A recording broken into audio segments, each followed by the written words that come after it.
देवसेना की विजय के लिए, देवभूमि की रक्षा के लिए, देव संस्कृति के प्रतीक मानदंड के दिग्दर्शन के लिए, राष्ट्र लक्ष्मी को शिखरारूढ़ करने के लिए 2 सिर वाले अग्निदेव ने यज्ञ कुंड ज्वाला से केतु यानी ध्वज पताका को उत्पन्न किया। इसे सुसज्जित कर भगवान ब्रह्मा जी ने प्रोक्त विधि से पूजित कर देवराज इंद्र को समर्पित किया।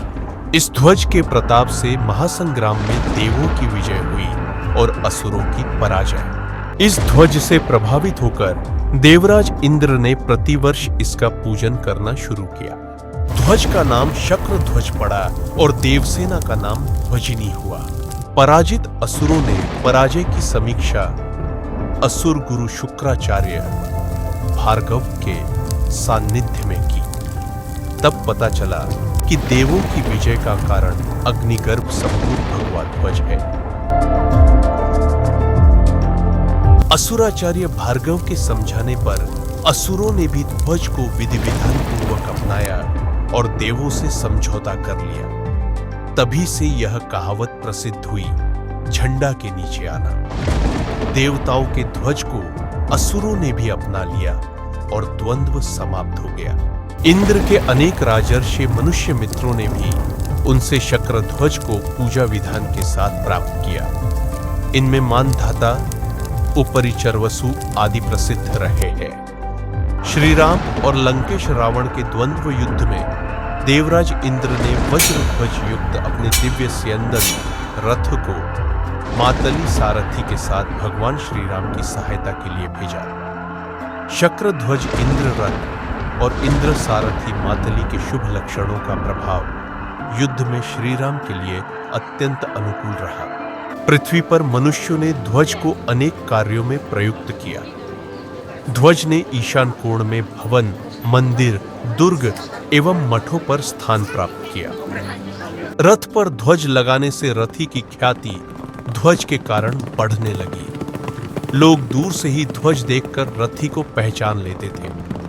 ध्वज को देखकर व्यक्ति एवं राष्ट्र के जयकारे लगने लगते थे। भगवान विष्णु के गरुड़ ध्वज हुए, भगवान शिव के वृषध्वज हुए और देवराज इंद्र के वज्र ध्वज नाम से प्रख्यात हुए। पार्थ के रथ पर लहराता कपिध्वज दिव्य और अपराजेय था। यह कभी फटता या मैला नहीं होता था, सदा चमकदार रहता था। उसमें श्री हनुमान जी अपनी पूरी शक्ति से विराजमान थे। यज्ञ का ध्वज भगवा बना। भगवती दुर्गा का भी ध्वज भगवा ही रहा। यमराज के पूजकों ने काले रंग के ध्वज पर मनुष्य की खोपड़ी का चित्र बनाकर उनकी पूजा की। उनका मानना था, यमराज की पूजा करने के बाद अन्य देवों की उपासना का अर्थ नहीं रहता। ये दूसरे देवों के पूजकों का प्राण हर लेते हैं। प्राचीन काल के सहस्राधिक ध्वज चिन्ह लुप्त हो चुके हैं। महाभारत युद्ध में ही अनेक प्रकार के ध्वजों का प्रयोग हुआ था। भारतवर्ष ने स्वतंत्रता प्राप्ति के बाद अपना ध्वज 3 रंग से युक्त मध्य भाग में अशोक चक्र अंकित एक शीर्ष ध्वज चुना। ध्वज की व्याख्या हमेशा होती रही है और आगे भी होती रहेगी।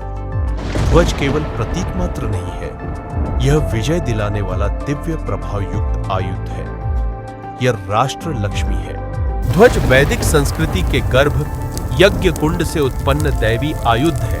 कोई भी आयुध शत्रु पर विजय दिलाने हेतु होता है। ध्वज भी विजय प्रदान करता है। इस पृथ्वी पर भारतवर्ष में ध्वज प्रथमतया उत्पन्न हुआ और विश्व सभ्यता एवं संस्कृति में सर्वत्र समादृत हुआ। आज सभी के अपने ध्वज हैं। भारतवर्ष का ध्वज भगवा था, आज तिरंगा है।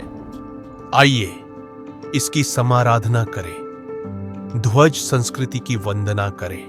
ऐसे ही ऐतिहासिक रियासतकालीन राजध्वजों और राज चिन्हों के इतिहास को जानिए हमारे साथ।